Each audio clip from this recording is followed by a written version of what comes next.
Yep, that was how my season started. Opening day, this 8-point steps out at 25 yards, and I send one right over his back. Before we jump into that, I want to go back to what season looked like leading up to opening day. Earlier in the year, my dad and I set up 2 mock scrape trees, one in front of my bow stand and one in front of the buck hut. Soon after, we had several bucks frequenting at both locations, as well as heavily hitting the Wendigo deer mineral that is in front of my bow stand. Rolling into the season, we had 3 bucks that really stuck out. The Twin 10, which we had pictures of for the last 3 years, it's a buck identical to the one my dad killed in 2020.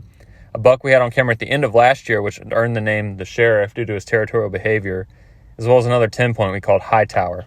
Towards the end of the summer and start of the season, we saw less bucks overall, but got frequent pictures of the Sheriff. After missing on opening day due to an equipment malfunction, my hopes were still pretty high moving along in the season because we had more activity from the Sheriff than any other buck we'd ever had on the farm. He was showing up in the early evening, checking in every 3 hours or so in the middle of the night, and then showing up right at first light in the morning.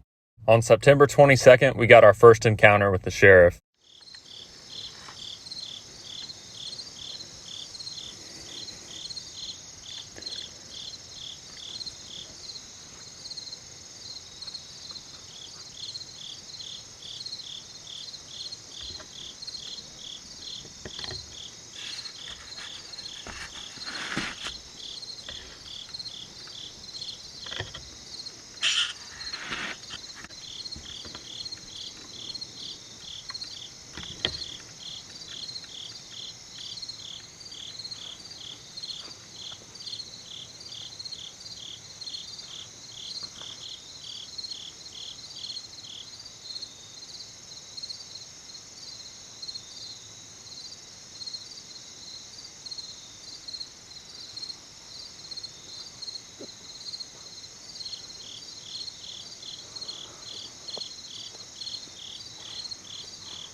Unfortunately, the closest he got was 45 yards, which was further than I was comfortable with shooting since he was on high alert due to does in the field.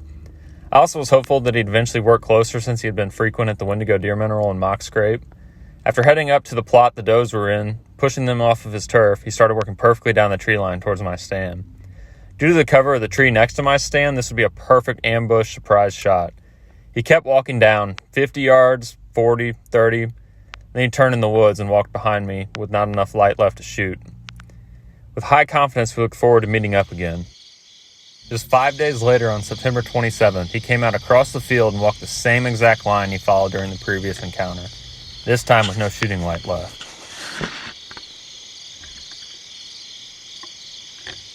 Into October, the trail camera photos continued, but he went full-time on night shift.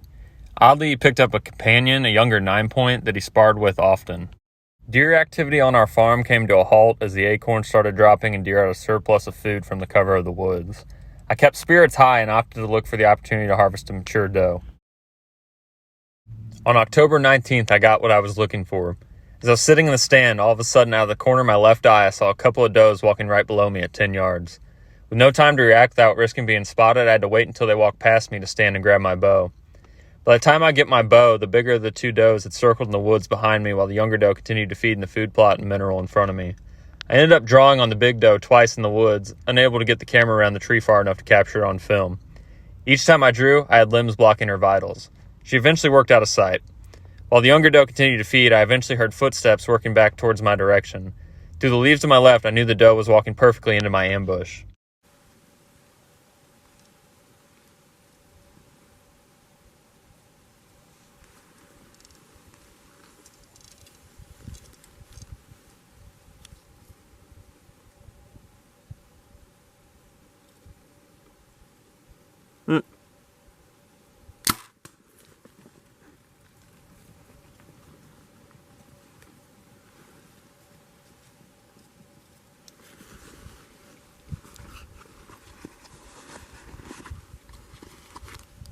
I saw blood pouring out.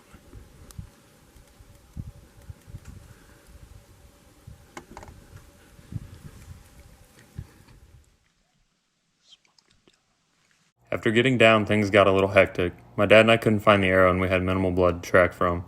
Then to make matters worse, the farmer on the property next to us started combining the cornfield. We desperately hoped she hadn't made it through the woods onto the neighbor's property.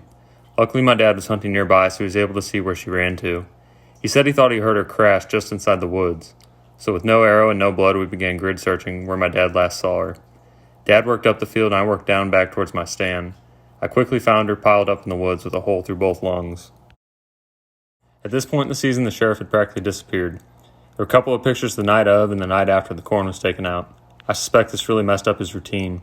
With the sheriff moving out, this left room for another dominant buck to move in. Almost instantly, the twin 10 became much more frequent after ghosting us since the start of the season. Additionally, the younger 9 points stuck around.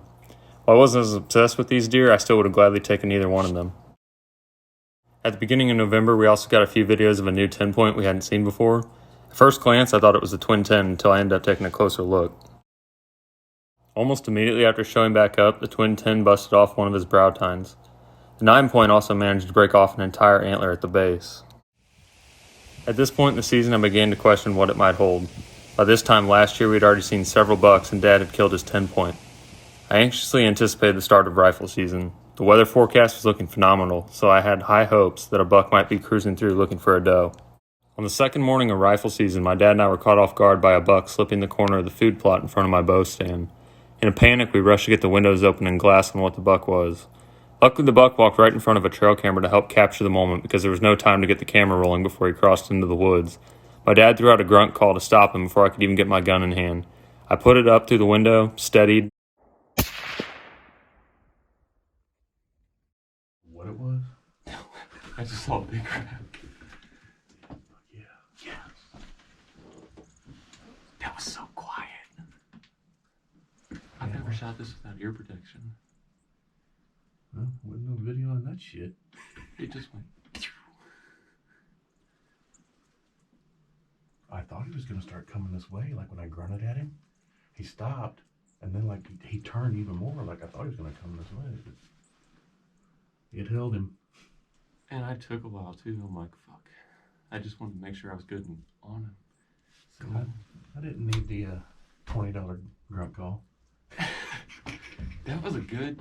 He was walking in the woods. Like, well, yeah, he was going after that other deer. I guarantee it was a doe. If you didn't do that, there's no way. He wouldn't have stopped.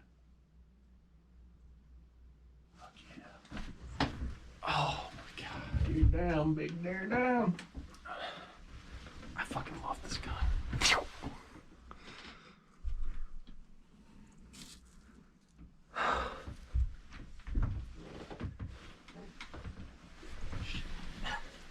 You've never fucking. I just got off my phone too. It's like every time I'm on my phone.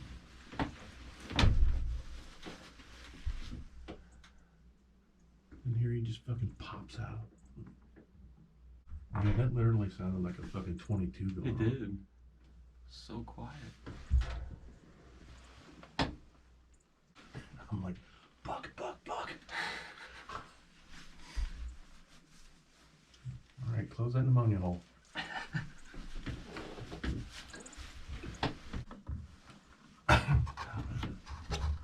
7 o'clock.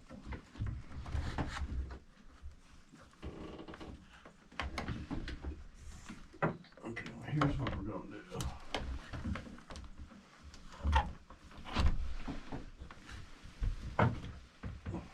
We're gonna go see what it is,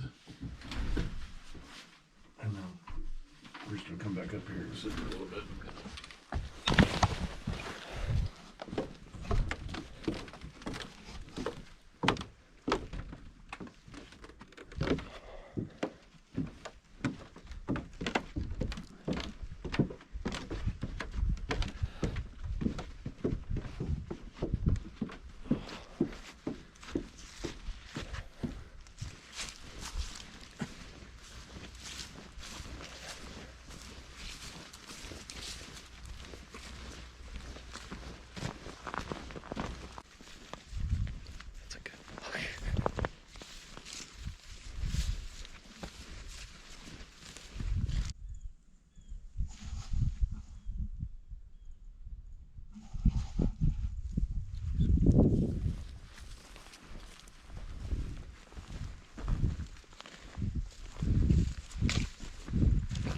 new 10 point.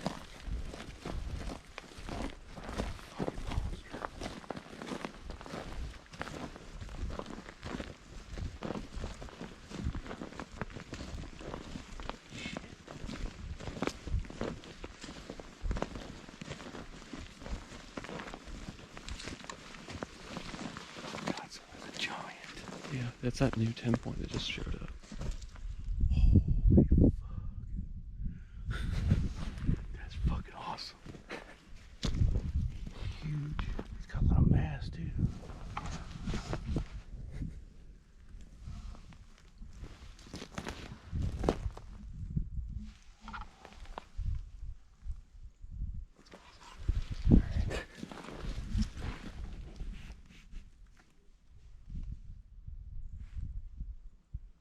Definitely rutting too. Look how big his neck is.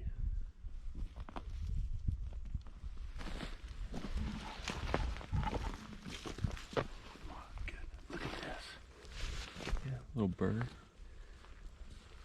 That goofy brow tine too. I had another one coming off right there too. Yeah, that's awesome. Been running. Yeah. It's fresh greens. Don't live too fast. Troubles will come and they will pass. You'll find a woman and you'll find love.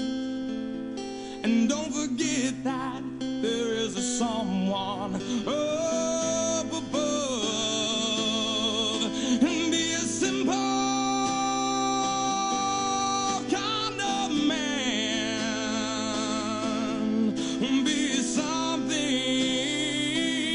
you love and understand. Baby, be a simple kind of man. Oh, won't you do this for me, son, if you can?